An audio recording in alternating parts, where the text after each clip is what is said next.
Hello বন্ধুরা, আসসালামু আলাইকুম। কেমন আছেন আপনারা সবাই? আশা করি ভালো আছেন, সুস্থ আছেন। সবাই সবার পরিবার পরিজনকে নিয়ে হোক আলহামদুলিল্লাহ, আল্লাহর অশেষ রহমতে আমিও ভালো আছি।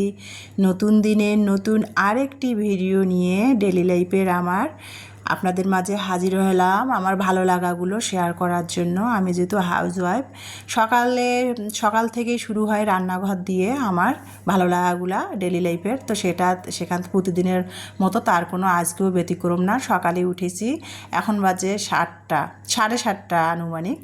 তো রান্নাঘরে চলে আসলাম। আগামীকালকে ব্রেড নিয়ে আসা হয়েছিল একটা আর কি, বেকারির ব্রেড। তো সেটা আর কি মেয়েদের ভাবলাম যে কিছু বানাবো না, ব্রেডটা গরম করে দিব ডিম দিয়ে। তো ইলমা বলছিল ব্রেড দিয়ে ডিম, লবণ মরিচ দিয়ে আর কি ডিম ফেটে ব্রেডটা ডিমের মধ্যে চুবিয়ে চুবিয়ে তারপরে হালকা করে একটু তেল ব্রাশ করে ব্রেডটা আমি ভেজে নিয়েছি। দেখেন, ডিম দিয়ে ব্রেডটা ভেজে নিয়েছি। আজকে নাকি আমার মেয়েরা এভাবে সকালে নাস্তা খাবে। আর সাথে কিন্তু ডিম আমলেট করেও দিয়েছি। আর আমি তো চা লাভার, আমার জন্য চা বানিয়ে নিয়েছি। তো সেটাই সকালের নাস্তা খেয়ে নিলাম। ব্রেড দিয়ে ডিম ভেজে নিয়েছি আর ডিম আমলেট করে নিয়েছি, সাথে দুধ চা। তো ইলমা খাচ্ছিল আর রেডি হচ্ছিল, ইউনিফর্ম পরতেছে আর খাচ্ছে। আর এইদিকে সামনের রুমে ইমানির তো আজকে পরীক্ষা নাই। 2 দিন পর থেকে ইমানির পরীক্ষা, মেন সাবজেক্ট পরীক্ষাগুলো শেষ। 2 দিন পর থেকে ইমানির প্র্যাকটিক্যাল পরীক্ষাগুলো শুরু হবে। তো আজকে কলেজ থেকে মেসেজ পাঠিয়েছে, আজকে প্র্যাকটিক্যালের কী জানি কলেজে কাজ আছে, সেটার জন্য ইমানি কলেজে যাবে 10টায়। তো মা মেয়ে সামনের রুমে বসে নাস্তা খেয়ে নিলাম। তারপরে এই যে এখন ইলমা রেডি হয়েছে। এখন ইলমার জুতাগুলো আমি একটু ভিজা কাপড় তেনা দিয়ে আর কি পরিষ্কার করে দিয়েছিলাম। সাদা কেস তো, মানে এখন বর্ষাকাল কাদা কুদা লাগে আর কি। তো যাই হোক, ইলমার জুতাটা পরিষ্কার করে দিলাম। ইলমাকে নিয়ে তারপরে নিচে নেমে আসলাম। এখন বাসার সামনে আর কি পাড়ার মোড় থেকে ইলমাকে স্কুলের উদ্দেশ্যে অটোতে তুলে দিব, অটো ঠিক করে। তো এই যে নেমেই আর কি পাড়ার মোড়ে আর কি অটো পেয়ে গেলাম। তো ইলমাকে স্কুলের উদ্দেশ্যে অটো ঠিক করে তুলে দিলাম। ইলমা স্কুলে চলে যাচ্ছে। তারপরে আর কি আমি বাসায় চলে আসলাম ইলমাকে অটোতে তুলে দিয়ে ঠিক করে দিয়ে। আর আজকে এত পরিমাণ রোদ ছিল আগামীকালকে আর কি। সকাল থেকে ওয়েদারটা ভালো ছিল, আবার 11টার দিকে বৃষ্টি, মানে সকালে মেঘলা ছিল অনেক, তারপরে 11টার দিকে বৃষ্টি হয়েছে। আর আজকে সকাল থেকে প্রচুর রোদ। আর ভাদ্র মাসের কিন্তু রোদ যতখানি থাকে, ঘন্টায় থাকে না কেন, প্রচুর তাপ ভাদ্র মাসের রোদে। তো যাই হোক, প্রচুর রোদ ছিল। তো বাসায় এসে কিন্তু ইমানিও অফ ক্যামেরাতেই রেডি হয়ে কলেজে চলে গেল প্র্যাকটিক্যাল খাতাগুলো নিয়ে। তারপরে কিন্তু আমি এই যে এর ফাঁকে কিন্তু আমি কয়েকটা আপুর পরিবারে যে রিপ্লাইগুলো দিয়ে এসেছি, তাদের চ্যানেলগুলো ভিজিট করে এসেছি, দুই তিনজন আপুর আর কি, আমার প্রিয় আপুদের মধ্যে। তো তারপরে কিন্তু দেখলাম যে 11টা বেজে যাচ্ছে। তো আমি একটু ভাবলাম যে রোদ আজকে যেহেতু সকাল থেকে ছিল, তো ভাবলাম যে একটু চাল ভিজিয়ে দেই, আটা গুঁড়া করে নিয়ে আসবো চালের। বাসায় চালের আটা শেষ হয়ে গেছে। শীতের সময় গুঁড়া করে চালের আটা শুকায়ে রেখে দিয়েছিলাম বয়মে করে, সেগুলাই 6 মাস খেলাম। তো 1 মাস ধরে চালের মানে আটা আর কি শেষ হয়ে গেছে, চালের গুঁড়া যেটাকে বলে। তো মেয়ে চিল্লাচিল্লি করতেছিল, একটু মেয়ে মুখে একটি চালের গুঁড়ো দিয়ে আর কি মেসেজ করে। তো চিল্লাচিল্লি করতেছিল, চালের গুঁড়ো শেষ হয়ে গেছে। তো চাল আটা তৈরি করব। তো সেটার জন্য চালটা আমি এখানে 3.5 কেজি চাল মেপে দিয়েছি, মানে 3 কেজি সিদ্ধ চাল এখানে দিয়েছি আমি, আর 1/2 কেজি পোলাইয়ের চাল দিয়েছি ঘ্রান্টের জন্য, মানে সেন্ট হবে। সিদ্ধ চালটা এজন্যই দিয়েছি, আমার যা আর কি, ওই যে কিছুদিন আগে আপনাদের হয়তো শেয়ার করেছিলাম, আমার যায়ে বাড়ি চাষ করা আর কি ক্ষেতের ধান সিদ্ধ শুকনো করেছে। তো আমি কোরবানিতে বাড়িতে গিয়েছিলাম মাংস নিয়ে, আমার ভাসুরের বাড়িতে। আমার যা সেখান থেকে আমাকে 15 কেজি চাল দিয়েছিল। যদিও বর্ষার জন্য চাল সিদ্ধ করতে পারছিল না, বৃষ্টি বাদল হচ্ছিল সেই সময়টা, ইরি ধান কাটার সময়। তো অল্প একটু ভাতের খাওয়ার জন্য সিদ্ধ করে নিয়েছিল, সেখান থেকে আমার 15 কেজি চাল দিয়েছিল। তো চালটার না ভাতগুলো আমার মেয়েরা কেন জানি খেতে পারে না। এই চালগুলো ন্যাচারাল আর একেবারে বাড়িতে শুকনা সিদ্ধ করা, অটো মেলে গুঁড়া করে নাই কিছু না, তাও খেতে পারে না। তো সেই জন্য ভাবলাম যে চালগুলা মেশিনে ছুড়াই আনবো, পিঠা টিঠা খাওয়া যাবে। তো সেটাই করলাম, চালগুলা ভিজে রেখে আমি অফ ক্যামেরাতে কিন্তু আমি বাসায় অন্যান্য কাজ করেছি, কাপড় ধুয়েছি, ঘর দুয়ার পরিষ্কার করেছি, বিছনা পরিষ্কার করেছি। তারপরে কিন্তু আমি কলার শুক্রবারে ইলমার বাবা কলার থোর নিয়ে আসছিল, অর্ধেকখানি খাওয়া হয়েছিল, অর্ধেকখানি ছিল, সেটা কিন্তু কেটে নিয়ে পানিতে ভিজায় রেখেছি। তারপরে ভাতও অলরেডি হয়ে গেছে, এখন বাজে 12:30।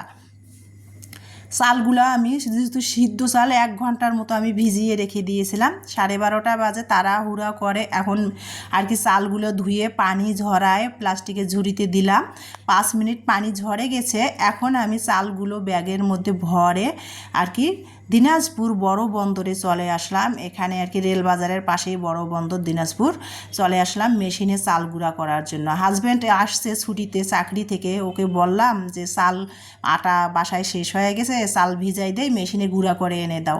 ও এতটাই যে বগুড়ার জায়গা কেনা নিয়ে দৌড়াদৌড়ি এতটাই ব্যস্ত ছিল, তা যার ফলে আর কি চালের গুঁড়া করা হয়েছিল না। তারপরে বলছে পিঠাও তো খাওয়ার লাগবে না, সময় নাই। তো যাই হোক, তারপরে বলছে যে আমাকে বলছে তুমি পারলে সময় করে তুমি চাল গুঁড়া করে নিয়ে আসো। আর ইলমার বাবা বাসায় এসে সময় পায় না, বাসায় ছুটিতে আসলে হবে কি, ছুটিতে আসলেও কিন্তু তাকে অফিস সামলাতে হয়, যেহেতু সে উপর পোস্টেই আছে, রিজনাল ম্যানেজার। ছুটিতে আসি ঠিকই, কিন্তু ভাত খাওয়ার সময় পায় না, এমন সারাক্ষণ ফোনে আর কি তার অফিসিয়াল কাজগুলো হয়। তো সেই জন্য সে সময় পাইছিল না আর কি। হাজব্যান্ড 2 দিন হয়েছে ছুটি থেকে চাকরিতে যেতে না যেতেই আমি আজকে চালের গুঁড়া করার জন্য বড় বন্দর দিনাজপুর বড় বন্দরে মেশিনে চলে আসলাম, চালগুলা গুঁড়া করব। তো চালগুলা গুঁড়া করা হলো কেজি প্রতি 10 টাকা করে নিল আমার কাছে। 3.5 কেজি চাল, তো আমি বলেছিলাম 3 কেজি, তো 30 টাকা নিয়েছে চাল গুঁড়া করা। তো চালগুলো আটা তৈরি করে নিলাম, মানে চালের গুঁড়ো তৈরি করে নিয়ে তারপরে ভিতর দিয়ে আমি রেল বাজারে চলে আসলাম। এসে এই যে সজনা নিয়েছি 200 টাকা কেজি সজনা, 250 গ্রাম সজনা নিয়েছে। আমার সজনা দেখেই খেতে ইচ্ছা করছিল, সেই জন্য রান্না করব। আজকে তো করব না, আর কি রেখে দেবো ফ্রিজে, আগামীকালকে রান্না করব। তো যাই হোক, সজনা এখানে 50 টাকা দিয়ে নিয়েছে 250 গ্রাম। আর ডিমের দাম তো বলাই যাবে না, ডিম আর কি এখানে 8টা ডিম নিয়েছি, মানে 2 হালা ডিম 100 টাকা নিল। তারপরে তাল নিয়েছি 80 টাকা জোড়া, এইটুক করে তাল চাচ্ছিল, তো আমি এখানে তাল নিয়েছি 60 টাকা জোড়া আর কি। পরে দরদাম করে চলে আসতে ধরলাম, পরে দোকানদার বলতেছিল নিয়ে যান আপা, পরে 60 টাকা জোড়া তাল নিয়েছি আর কি। 80 টাকা জোড়া চাচ্ছিল, একটা তালে 40 টাকা করে চাচ্ছিল, পরে 30 টাকা করে নিয়েছি তালগুলো আমি 3টা। তারপরে শুকনো মরিচ নিয়েছি একটু ভর্তা খাওয়ার জন্য, এখন তো কাঁচা মরিচের আগুন দাম আর কি। শুকনো মরিচ 100 গ্রাম নিয়েছি 25 টাকা। এই যে নারকেলের কথায় আসি, এখন নারকেল তো স্বর্ণের চেয়ে নারকেলের দাম বেশি।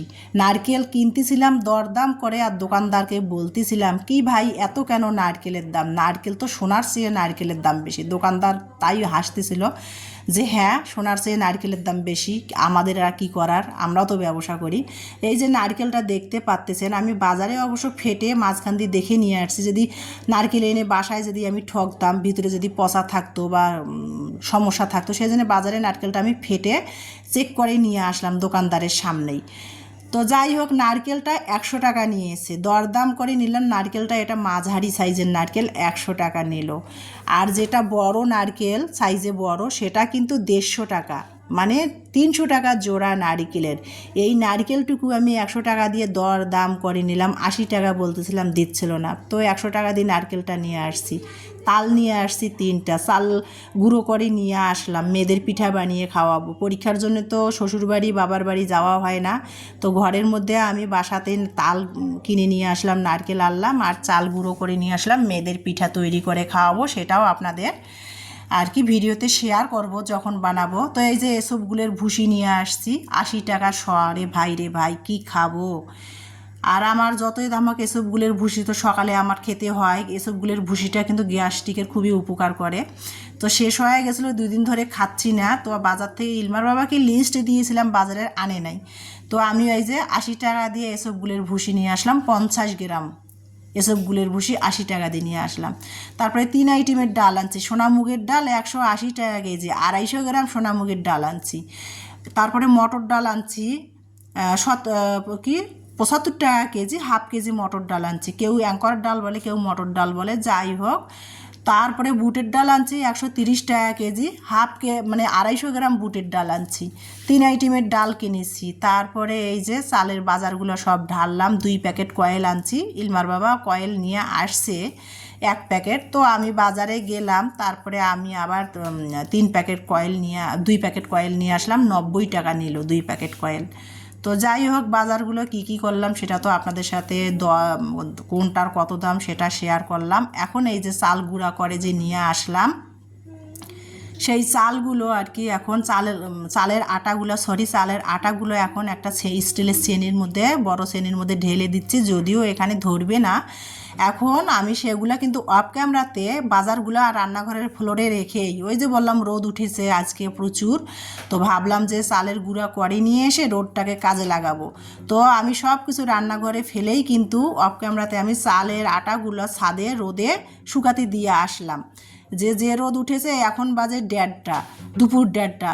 তো 1 ঘন্টা 1.5 ঘন্টায় আর কি চালের আটাগুলো শুকায় যাবে, পরে আর গন্ধ হবে না। আর আমার তো ছোটো ফ্রিজ জায়গা হয় না যে ফ্রিজে সংরক্ষণ করে রাখবো, রোদে শুকায় কৌটার মধ্যে রেখে দিলে 6 মাস খাওয়া যাবে। তো যাই হোক, তারপরে কিন্তু ছাদ থেকে চালের আটাগুলো রোদে শুকাতে দিয়ে বাসায় এসে বাজারগুলো এখন গুছাচ্ছিলাম। নারকেলটা এখন কুড়ানোর সময় নেই, রান্না করব। সকালে কলার থোর কেটে রেখে বাজারে গিয়েছিলাম ভাতটা রাইস কুকারে দিয়ে।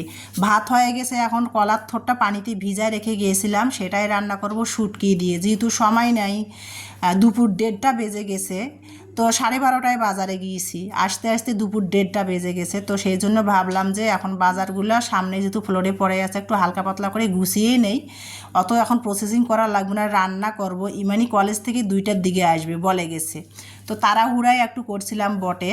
তো যাই হোক, বাজারগুলো গুছিয়ে নিলাম। আর নারকেলটা যেহেতু মঙ্ঘা, সোনার চেয়ে নারকেলের দাম বেশি, নারকেলটা ফ্রিজে রেখে দিলাম বাটির মধ্যে। সময় করে পরে নারকেলটা আমি আর কি কুড়াই নিয়ে ফ্রিজে ফ্রোজেন করে রেখে একটু একটু করে দিয়ে খালি পিঠা সিটার মধ্যে দিয়ে খাওয়া যাবে। তো যাই হোক, এই যে এখন আমি এসব গুলের ভুসিটা, সোয়াসিস আর এই যে তোকমা, এগুলো আগে আর কি আমার কেনা ছিল, এসবগুলোর ভুসিটা শেষ হয়ে গেছিলো। তো এই যে সোয়াসিস, তোকমা আর এসবগুলোর ভুসি, 3টা উপাদানের মিশ্রণ একসাথে করে রেখে দিব একটা বক্সের মধ্যে করে। প্রতিদিন সকালবেলা 1 চা চামচ করে 1 গ্লাস পানির মধ্যে দিয়ে আমি এই প্রতিদিন খালি পেটে খাবো। তো সেটাই আর কি করে রাখতেছিলাম। আর এগুলো তো মানে একটু বেছে নিচ্ছি, যে অনেক সময় ময়লা টয়লা থাকে না, সেই জন্য যদিও প্যাকেটের এগুলো আমি কিনি, তো সেগুলো আর কি বেছে নিচ্ছিলাম। তো বেছে পরিষ্কার করে তারপরে এই যে 3টা উপাদানের মিশ্রণ একসাথে মিশিয়ে কৌটার মধ্যে রেখে দেব। তো আমার ভালো লাগাটা সেটাই আমার প্রিয় আপু ভাইয়া, আমার দর্শক বন্ধুদের মাঝে শেয়ার করতেছি। আর কি করব বলেন, সারাদিনে যেটা করি সেটাই তো আমার ভালো লাগাটা আপনাদের মাঝে শেয়ার করব। আমি যেহেতু বাইরে ওরকম ঘোরাফেরা করি না, আমি যেহেতু হাউস ওয়াইফ, তো আমার সারাদিনে যেটা করি সেটাই তো শেয়ার করা ছাড়া আর কিছুই নেই, তাই না? তো সেটাই করতেছি। এই যে সোয়াসিস, তোকমা এসবগুলোর ভুসিটা একসাথে 3টা মিশ্রণে আমি ঢেলে দিলাম, দিয়ে চামচের সাহায্যে বক্সের মধ্যে মিশিয়ে রেখে দিব। সকালবেলা তাড়াহুড়া থাকে, নাস্তা বানা থাকে, এগুলো ঝামলায়, এই জন্য আর কি এই যে মিশিয়ে রেখে দিলাম। আর সকালবেলা শুধু 1 গ্লাস পানির মধ্যে ভিজিয়ে 1 চামচ ভিজিয়ে খেয়ে নিব খালি পেটে। তো যাই হোক, সেটাই করে নিচ্ছিলাম, যদিও এখনও আমার সময় নাই। আর হাজব্যান্ড বাসায় আসলে, ও চাকরি থেকে বাসায় ছুটিতে আসলে হবে কি, ও বাসায় ছুটিতে আসলেও ভাত খাওয়ার সময় পায় না, পারলে ওকে ভাত খাওয়াই দিতে হয়, এই রকম অবস্থা। ও আমাকে কি সময় দিবে, ওকেই বরং ছোটো বাচ্চার মতো করে আদর যত্ন করে খাইয়ে দিতে হয়, সময় মতো টাইম মতো ছোটো বাচ্চার মতো চিল্লাই খাইতে আসো ছোটো বাচ্চার মতো, এইরকম অবস্থা। আর ও আমাকে কি সময় দিবে, আমার বাচ্চাদের কি সময় দিবে? 2 মাস 1.5 মাস পর পর চাকরি থেকে ছুটিতে বাসায় আসে, বাসায় আসলেও ও এতটাই ব্যস্ত যে তার পিছে ছোটো বাচ্চার মতো সব সময় লেগে থাকতে হয়। তো যাই হোক, বাসায় আসে যখন লিস্ট করে দেই বাজারের, মানে এই লিস্ট অনুযায়ী যদি লবণ নিয়ে আসে, তেল আনে না, তেল নিয়ে আসলে হলুদ আনে না। যারা ফার্মাসিউটিক্যালে জব করে আমার মনে হয় তারা সব পুরুষরাই এরকম হয় আমার জানা মতে। আমার হাজব্যান্ড যেমন, আমি আমার হাজব্যান্ডকে দিয়েই আর কি প্রমাণ, বাজারের লিস্ট করে দেয় পুরা বাজারে লিস্ট করে দিলে তারপর দেখা যায় লবণ আনে নাই, লবণ যদি আনে তেল আনতে ভুলে গেছে, তেল যদি আনে হলুদ আনতে ভুলে গেছে, এইরকম অবস্থা। তারা বাজারে গেলেও তাদের বাজারেও তারা অফিস, সারাক্ষণ ফোনে তাদের কাজ করতে হয়, বিশেষ করে যারা ফার্মাসিউটিক্যালে জব করে তাদের। আমি যেহেতু 21 বছর ধরে হাজব্যান্ড ফার্মাসিউটিক্যালে জব করে, আমার তো অভিজ্ঞতা বেশি, আমি সেই জন্যে আমার অভিজ্ঞতা থেকে বলতেছিলাম যে সে সারাক্ষণ তার পিছেই আমার ছোটো বাচ্চার মতো লেগে থাকতে হয়। দুইটা বাচ্চা আমার, দুইটা মেয়েকে বাসা বাড়িতে জন্ম হয়েছে, বড় হয়েছে একা হাতে, দুইটা মেয়ে না 3টা বাচ্চাকে আমি সামলাইছি। আমার 3টা বাচ্চা, আমার মেয়ে 2টার সাথে আমার হাজব্যান্ডও বাচ্চার মতো, তাকেও আমার সামলাইতে হয় আর কি। 21 বছর এভাবেই চলে আসতেছি, কি আর করার। ফার্মাসিউটিক্যালে যারা জব করে তাদের সবসময় এভাবেই চলতে হয়। 2টা টাকা বেশি আর কম কি, 2টা টাকা রোজগার করতে গেলে তো অনেক কিছু স্যাক্রিফাইস করতে হয় একজন পরিবারে, একজন হাউসওয়াইফকে।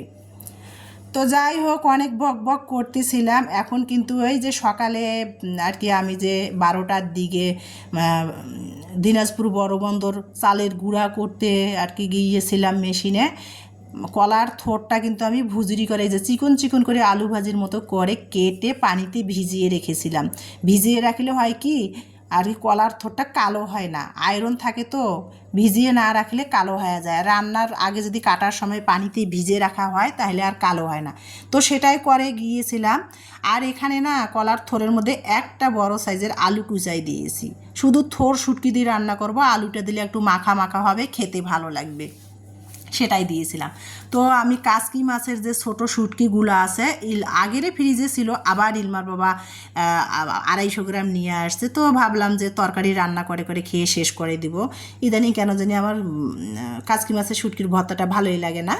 তো সেই জন্য আর কি এটা আমি অফ ক্যামেরাতে ভেজে নিয়েছি, গরম পানি দিয়ে, মানে একটু টেলাই নিয়েছি, তারপরে গরম পানি দিয়ে ধুয়ে নিয়ে তারপরে রেগুলার যে তরকারিতে আমরা মশলা দিই সেই মশলাগুলো কষিয়ে, শুটকিটা ওই তেলের মধ্যে কষিয়ে, তারপরে কলার থোড়টা ধুয়ে পানিতে রেখেছিলাম সেটা দিয়ে কষিয়ে পানি দিয়ে ঢাকনা দিলাম। তারপরে ওই যে 1:30 বেজে গেছে, শরবত প্রতিদিনের মতো তো আজকে কোনো ব্যতিক্রম না, লেবুর শরবত বানিয়ে খেলাম আর 1 গ্লাস ছোটো মেয়ের জন্য বানিয়ে রাখলাম, প্রচুর রোদ, স্কুল থেকে এসে খাবে এই জন্য। এই যে এখন অফ ক্যামেরাতে ছাদে কিন্তু আটাগুলো আমি 2বার নেড়ে দিয়ে আসছি উল্টায় পাল্টায়। তারপরে এখন আমি ফ্রেশ হয়ে ভাত খেতে বসেছি। দুপুর বাজে 3টা, 3:30 বেজে গেছে। ইমানিও কলেজ থেকে আর কি চলে আসলো 2:30টার দিকে। তো গোসল করে নামাজ পড়ে আসলো, আমরা ফ্রেশ হয়ে এখন 3:30টার দিকে দুপুরের খাবার খাচ্ছি। আজকে দুপুরের রান্না কলার থোড় দিয়ে ছোটো কাসকি মাছের শুটকি রান্না করেছি, সময় ছিল না, এইটাই। তো ভিডিওটা আজকে এই পর্যন্ত। আল্লাহ হাফেজ।